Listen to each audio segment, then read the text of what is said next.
Este es de mis preferidos, no puedo disimularlo, es que me sale, ¿sabes? La sonrisa me sale cuando... No, no es que el resto no sean de mis preferidos, ¿eh?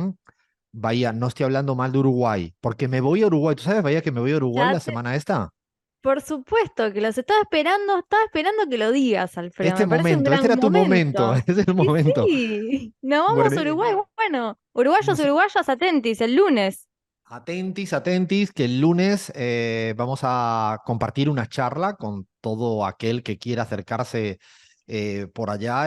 Creo que el lugar se llama Casa Vieja, en la calle Sarandí, en el centro histórico de El, Montevideo. claro, el barrio es Casa Vieja, el lugar se llama Recreo, Ah, están perdón, en las eso. redes sociales, el lugar El sí, sí, recreo, recreo. Ahora lo vamos a poner en claro. nuestras redes sociales de la pizarra. Vamos a estar charlando de lo que sabemos o de lo que creemos que sabemos, que es de esta América Latina en disputa. Voy ahí con mi gran amigo Guillermo Glietti, si no se me pierde en el barco. Y también voy a estar con Pablo Álvarez, ¿no? Un amigo uruguayo del Frente Amplio, exdiputado, una persona que sabe mucho. Así que vamos a hablar de Argentina, de Bolivia, de Ecuador, de Colombia, de México. Están todas y todos invitados el lunes 7:30 de la tarde en el Recreo, en el casco viejo de Montevideo, en la calle Sarandí al 300. Así que ahí no tienen pérdida y ahí vamos a estar para que nos puedan hasta insultar, siempre y cuando no me llamen gallego, porque me van a encontrar una parte muy fea de mí, que esa no es linda verla, pero ahí voy a estar con el Oglietti, vamos a estar con Pablo Álvarez, charlando y conversando y analizando de América Latina. Y entre de las cosas que vamos a hablar es de Colombia. Es un país que siempre seguimos, que venimos analizando. E hicimos algo en CELAC, en el Centro Estratégico Latinoamericano de Geopolítica. Hicimos algo que creo que lo vamos a ir repitiendo cada vez más. Ya tenemos muchos pedidos. Yo creo que el próximo podría ser Bolivia, podría ser México, y es hacer una suerte de consulta a ver cómo piensa la gente más afín a un espacio político. No es una encuesta, ya lo repetimos esto en Argentina, no es una encuesta, no tiene ninguna validez estadística para inferir qué ocurre en una población, en un país, en absoluto, de ninguna manera. Lo que sí tiene es una herramienta que te permite tener como una suerte de termómetro para ver cómo piensan los que son cercanos a un espacio político, ya sea porque son votantes, porque son afines, porque son militantes o por lo que fuere. Y esta vez nos hemos ido al pacto histórico, a la Colombia humana, a lo que hoy en día lideran Gustavo Petro y Francia Márquez. Y hicimos una consulta esta semana de algunas preguntas. ¿Qué piensa la gente del proceso colombiano? ¿Qué piensa de Petro? ¿Qué piensa de Francia Márquez? No la gente que les votó no hace mucho, hace un año y algo. Bueno, y lo llamativo es que más de 5.000 personas nos contestaron en 3 días. Otra vez vuelve a haber un gran aluvión de respuestas para tener un número relativamente importante y así atrevernos a compartir con vosotras y con vosotros algunos números, y ahora quiero escuchar un poco los análisis, ¿no? Bueno, lo primero es que la gran mayoría, más del 90% de este espacio afín, vamos a llamarla así, militante, cree que efectivamente Colombia está cambiando, valga el juego de palabra, ¿no? No hay una desesperanza en que Colombia está todo igual que antes. No, hay un 92% que dice Colombia está cambiando. Cuando le preguntamos a cuál es la palabra que mejor caracteriza o describe la sensación de este primer año de gobierno de Gustavo Petro y Francia Márquez, casi el 90% es ilusión, muy por encima de decepción, que es prácticamente un menos de un 10%. O sea, dicho de otro modo, la gente afín sigue estando ilusionada con el gobierno de Gustavo Petro. No ocurre siempre, ¿eh? No piensen que en todos los países ocurre lo mismo, que la gente afín sigue ilusionada y sigue creyendo que, en este caso, que Colombia está cambiando. Una pregunta muy interesante es, ¿cuál es el principal problema que tiene el gobierno de Petro? Fíjense que estamos preguntando para ver cuál es un poco el talón de Aquiles. Bueno, fíjense que más que asumir un talón de Aquiles, porque sí que hay problemas como la situación económica y otros, lo que plantea es el ataque sufrido por los medios de comunicación.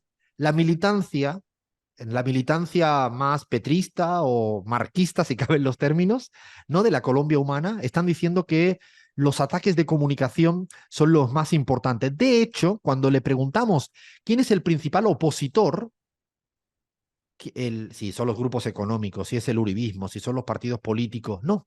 La gente dice los medios de comunicación. O sea, es interesante la conciencia que empieza a adquirir gran parte de la militancia de un espacio político en entender que la oposición no está en un partido político, que la oposición no está ni siquiera en el poder económico estrictamente, sino que está en los medios de comunicación, ¿no? Es interesantísimo todo este tipo de cosas. Hemos preguntado también por Francia Márquez, ¿no? Por la figura que tiene y saber qué piensan del rol que tiene Francia Márquez, y ahí hay más del 60%, mucho más, que plantea que está aportando muy positivamente a la dirección del gobierno de Gustavo Petro. Es decir, apenas hay gente que dice que es negativo para la dirección, no llega ni al 5%, por lo tanto hay una militancia que entiende muy bien el rol de Francia Márquez, ¿no? Que es algo no menor. Si preguntamos una pregunta que nos queríamos hacer ¿es mejor intentar ampliar con la coalición, es decir, ampliar la coalición con otras alternativas, o en cambio seguir con los tuyos e intentar hacer las reformas hacia adelante? Totalmente dividido. Es muy interesante este dato. Hay una división al interior de esta militancia que no tiene tan claro, o mejor dicho, duda, si el camino es ampliar la coalición, lo cual a veces tiene que ceder programáticamente, o en cambio quedarte con lo que ya tienes, ¿no? Para no ceder programáticamente. Pero después también les preguntamos, ¿qué harías si le intentan dar un golpe de Estado a Gustavo Petro? El 90% dice nos vamos a la calle, nos movilizamos. Esto es una variable que dice abiertamente que la gente no va a estar. Una cosa que Gustavo Petro ha dicho de mil maneras, ¿no? Por activa y por pasiva. Otra pregunta delicada, porque también hacemos preguntas delicadas. ¿Cómo afecta todo el afer del hijo Nicolás Petro, ¿no? A la legitimidad y a la credibilidad de Gustavo Petro? ¿Qué piensa la gente de eso? La gente afín, repito.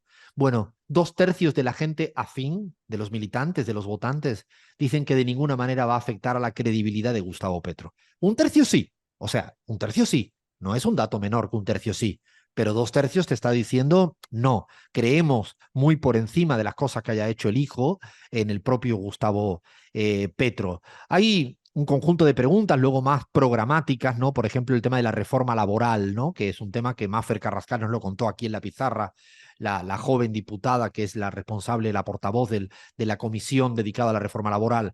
¿Es impostergable o hay que ver si pone en riesgo la estabilidad del gobierno? Es muy interesante, porque es una ciudadanía afín, votantes, muy convencidos. Dice, no, en el 75% es que o avanzamos en la reforma laboral o no hacemos nada. Es decir, no están titubeando respecto a las cosas que hay que hacer.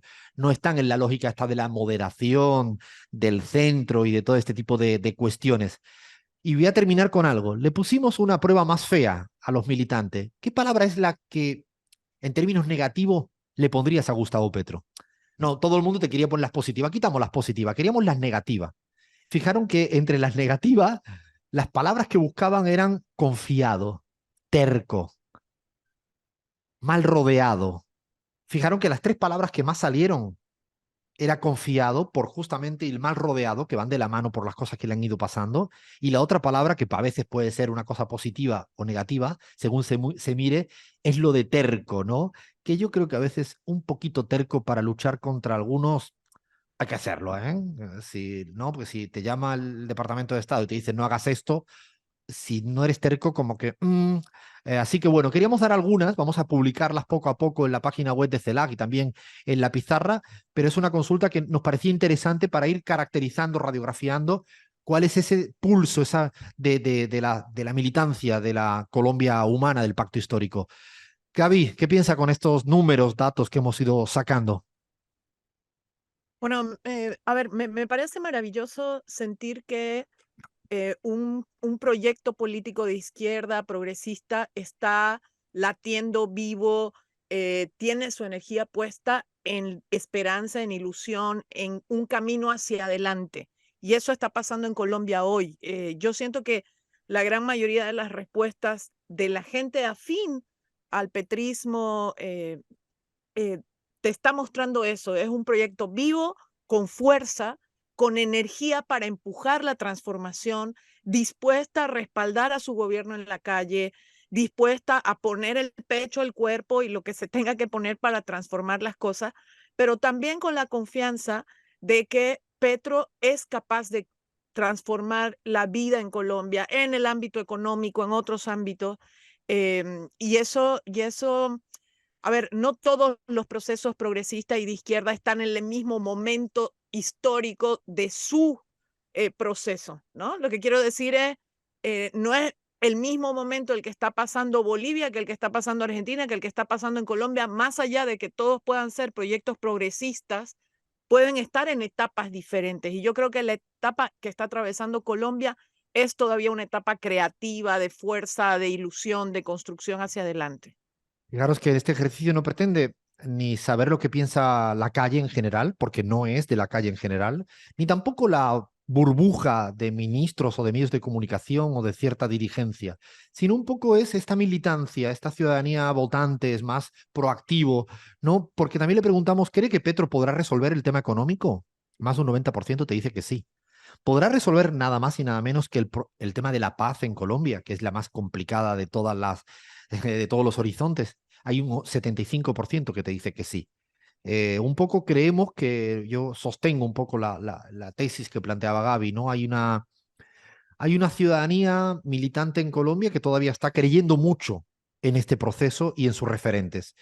Y añado algo, porque siempre me llama la atención, y lo digo para que nos haga pensar a todas y todos los navegantes. Hemos preguntado también por nombres de ministros y ministras si las conocen, esta militancia más afín. Fijaros que hay mucha gente que no tiene ni idea de estos nombres y apellidos. Lo quiero decir porque a veces uno cree que le conoce todo el mundo, no le conoce ni su propia militancia. No es una crítica a esto, sino que es habitual. Es habitual y esto es para pensar, ¿no? Muchas veces con Gaby lo hemos conversado, ¿no? Cuando incluso con Lucho Arce en Bolivia creía todo el mundo que tenía un 90% de conocimiento y en cambio tenía un 50%, a pesar de ser 11 años ministro de Economía. Lo digo porque a veces uno cree que le conoce todo el mundo porque vive en ciertas burbujas y no funciona así. Vamos a ir haciendo este tipo de ejercicio, así que le pedimos también a la gente en la pizarra, a través de nuestras redes sociales, que nos sugieran, incluso podríamos abrir hasta una votación, cuál es el próximo país que podríamos analizar, ¿no? Con seriedad, con rigor, ¿no? Si es Ecuador, si es Bolivia, si es México. Argentina ya no lo voy a hacer otra vez, ¿eh? No, no lo pidan porque no lo vamos a hacer otra vez. No se me pongan así, pero bueno, vamos a dejarlo ahí abierto y en el aire y abrimos esto en las redes sociales a ver qué nos dicen. Paramos, viene tan informativa y ahora agárrense que viene la primera de las telenovelas, o sea, México.